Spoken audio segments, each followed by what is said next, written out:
Thank you very much for checking out the channel. Like I said, I'm Rob, and since Dark Knight Rises came out this summer, I've been trying to review all different kinds of Batman movies, and now I'm finishing up an era here with the Batman and Robin from the Burton Schumacher series.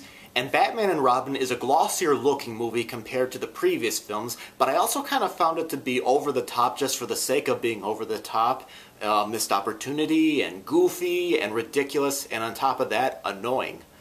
George Clooney dons the cape in this film, and Chris O'Donnell is back as Robin, and Alicia Silverstone is Batgirl, and back for this film is Michael Gough as Alfred, and the villains are Mr. Freeze, played by Arnold Schwarzenegger, and Uma Thurman is Poison Ivy.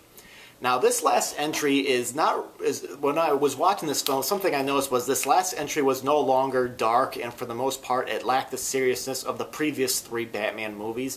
And also, what kind of struck me was the city no longer looks like the 1930s. Something I talked about with the previous films was I felt like it was a mix of like a 1930s, 1940s film noirish city gangsterist type of thing with some modern technology thrown in there. But here this city itself feels completely modern, and the action scenes in this movie are more comical here instead of thrilling. And I kept asking myself, why would Bruce Wayne waste money on these weapons and tools when Michael Keaton's Batman tended to keep things, simple?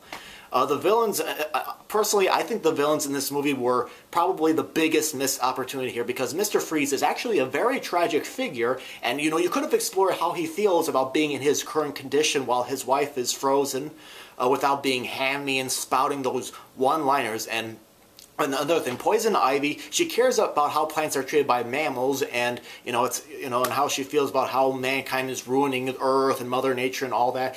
But all this tends to get sidetracked by her trying to be, sexy to Batman or Robin or any male who she comes in contact with. I thought she was very one-dimensional compared to the more damaged Catwoman from Batman Returns. And on top of that, there's a third villain in this movie, Bane, who's usually a very clever sort of villain, but here he ends up being a sidekick to Poison Ivy in this one. And I mean, honestly, I think each of those villains could have had their own film, to completely develop and go in a more serious direction, since I think there's some, tragedy to each of these characters, but these tend to get replaced by the goofy, hammy, over-the-top acting. And speaking of acting, I thought pretty much all the performances in this movie were terrible. I thought Clooney made a bad Bruce Wayne and Batman. I mean, what I liked about Michael Keaton's Bruce Wayne was he was very socially awkward, and Kilmer's was a little bit more serious, and Clooney just doesn't pick up on either of that. The only story in this movie that I liked was Alfred's subplot, because it was the only one that was quiet and character-driven with all the flashy lights and, the big over-the-top hammy acting. It was nice and quiet, and because, for those of you that have not seen Batman and Robin, I'm going to do a quick spoiler alert, so if you want to plug your ears for a few seconds, starting now.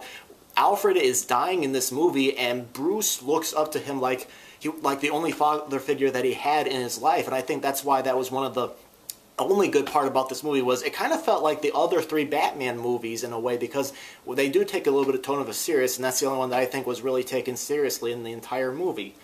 I did like the idea of adding Batgirl to the mix, but she doesn't get enough to do, and I found Alicia Silverstone to be very one-note throughout the entire film. I think the script, I thought it had some good themes involving family and trusting each other, but I think they all got buried by the over-the-top comical look of this film. Batman and Robin is probably the worst Batman movie that was ever made, and it's a very sad way to end the series, so yeah.